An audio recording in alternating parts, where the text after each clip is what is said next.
For the first time anywhere in the world, a high-ranking Syrian officer is on trial in Germany. Anwar R was the alleged head of torture for the Assad regime in Damascus. He is charged with murder, torture, and rape. He gave the orders. Beat him, he'd say. And I was beaten if Mr. Anwar did not like my answer to a question. Survivors are also attending the trial and hoping for justice.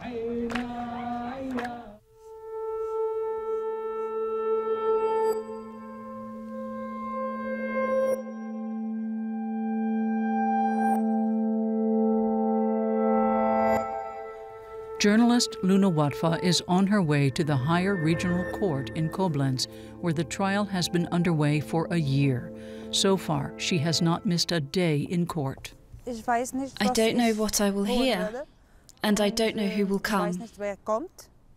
Sometimes I'm anxious, but on the other hand, I know I'm going to hear many sad details in this court session, or other court sessions.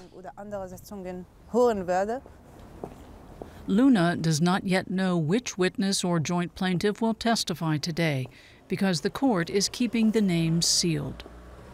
The fear of Assad's long reach is so great that witnesses and joint plaintiffs are intimidated. In the courtroom, Luna, whose name has been changed to protect her identity, is the only Syrian journalist following the trial here. She is doing this for all of the Syrians who cannot be present. For her, this is not about journalistic responsibility. This is very important to me, because I am also a former political prisoner from the same ward at Al-Khatib prison. And when the witnesses give their testimonies, their stories here, I also hear my story. In fact, I am also writing my story behind the scenes. Anwar R is allegedly responsible for these accounts of torture that are being discussed in court. He is charged with crimes against humanity, 58 counts of murder, torture in at least 4,000 cases, and rape. His personal culpability is being tried in Koblenz, but as he sits in the dock, he represents the entire Assad regime. Wassim Mukdad was also tortured by Anwar R. When he was on his way to a demonstration in Syria in September 2011, he was arrested and taken to Al-Khatib prison, a notorious torture facility where Anwar R was in charge. I was interrogated 3 times over the course of 5 days. Each time I was interrogated, allegedly by Anwar R, he said, "I am the interrogator."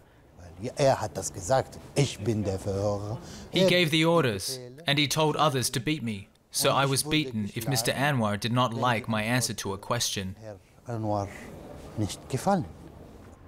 Wassim tells us that he shared a 22-square-meter cell with 87 other people. They all took turns sleeping in a seated position. Security guards broke his ribs. During the interrogation, Wassim did not tell Anwar R that he is a musician. During the interrogation, I was always afraid that they would beat my hands. If a hand would be broken or a finger removed or something like that, it would be a disaster for me.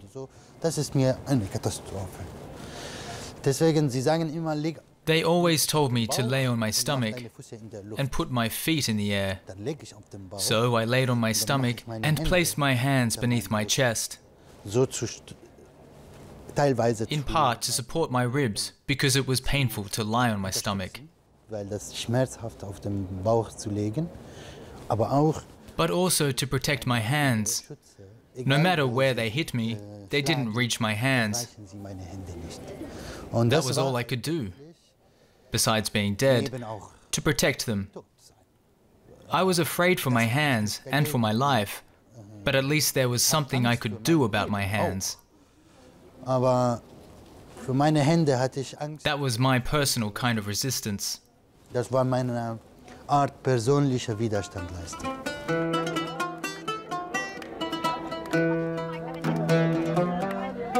Wassim continues to resist today.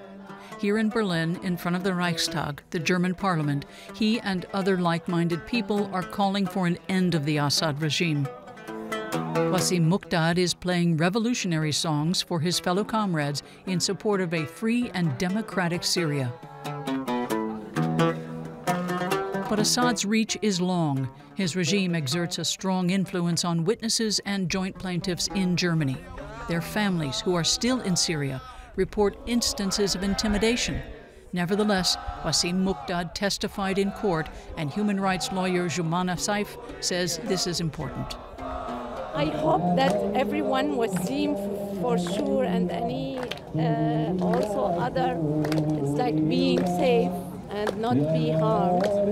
But at the end, some people, maybe if they accept, they taking this, responsibility to say, because on behalf of the other, because some people for the dignity of our all people, for the Syrian, for the truth, for the human rights, for raising these values. Some people have to sacrifice. By the time Luna Watfa was imprisoned in Al-Khatib, Anwar R was already gone, having defected to the opposition as one of their intelligence officers. He applied for asylum in Germany. When he told the authorities about his past, they arrested him under the principle of universal jurisdiction. That allows a state to prosecute crimes against humanity even if they took place outside of their territory, and even if neither the perpetrators nor the victims are citizens of that state. Since then, Luna Watfa has heard and seen many cruel stories in the courtroom. This was one of the most difficult moments for her. The Caesar photographs, pictures taken by a former Syrian military photographer referred to by the alias Caesar, who secretly copied them while still working for the regime and later smuggled them out of the country. Now, in Koblenz, they are evidence of the Assad regime's torture methods. To see victims depicted in this way, without being able to change anything, I can only sit behind the witnesses and record their testimony, but I can't change anything in Syria. This session was really, really bad. I'll never forget the photos. Before that, I tried not to see those photos at all, but in this particular court session, it was necessary. Luna saw the Caesar photos for the first time shortly after they were published in 2014, during which time she was an active protester in Syria, and from that moment on, she knew exactly what she was facing. Even so, she continued to go to demonstrations. When people were killed in a chemical weapons attack, she took photos of the graves, sent them abroad, and was arrested. There, an officer asked me to give him the names of others who worked with me. I said there were no others, that I worked all by myself. And at that point, he laughed and said, "Okay, you don't want to be cooperative with us, so that's why we'll take your kids." During the entire year that Luna was in prison, she was afraid for her children. Only later did she learn that they were never arrested. For Luna, it's the end of another day in court. She's reporting live on the events today for the Arabic channel Levant News, and she's about to interview one of the joint plaintiffs. Like so many other witnesses before him, it was not easy for this witness to tell his story. They remember awful things that happened and are forced to relive bad feelings they don't want to remember. This is no easy task for Luna. With each testimony, she is also reminded of her torture in prison. Luna wants to know what it was like for the witness today. We are getting questions from a German court. It was also very sad to judge this guy in front of the German court. We have to judge this same person and other people in our Syrian courts as well. Here in Berlin, revolutionaries would also prefer to see the main defendant tried in a Syrian court. But they are confident that Koblenz is at least the first step toward justice. We Syrians never had a place to talk about our ideas, equity or justice, and now we have this opportunity because of the Koblenz trial. For the first time. And we actually need justice for Syria. But not just that. It's that this man has committed certain crimes against Syrians, and this is the criminal trial against that man. Against him, but not against the regime. Exactly, but Koblenz is very important because this case represents the whole government. The whole Syrian government is a criminal.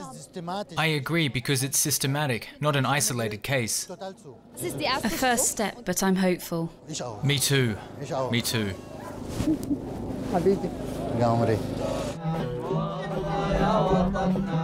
Wassim and the other revolutionaries hope Assad will also have to stand trial at some point. Some of the people here are sure that the trial is already leaving its mark on Syria, and the lawyer Anwar R is one of them. He has helped prepare many of the lawsuits. But I am sure they suffering less. I am sure. And I am sure the criminals now feel not safe and feel their action will be accounted in the future. So they think twice or 3 times before they commit this crime. Luna Watfa, on the other hand, doesn't believe the trial has changed anything in Syria so far. Here at home in Koblenz, she jots down her thoughts from the courtroom and marks the locations of mass graves on maps. Luna, who has asylum, has been in Germany since 2015. She and her children are safe here, and that makes her happy. The trial in Koblenz is changing her life.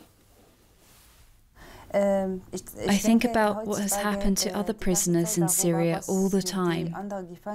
For example, what happened to the women who were in my cell? What was their fate? I don't know. Nobody knows. The regime is still torturing tens of thousands of Syrians. Luna Watfa is documenting this process for them too, so that she can say, "We did not stand idly by while this happened."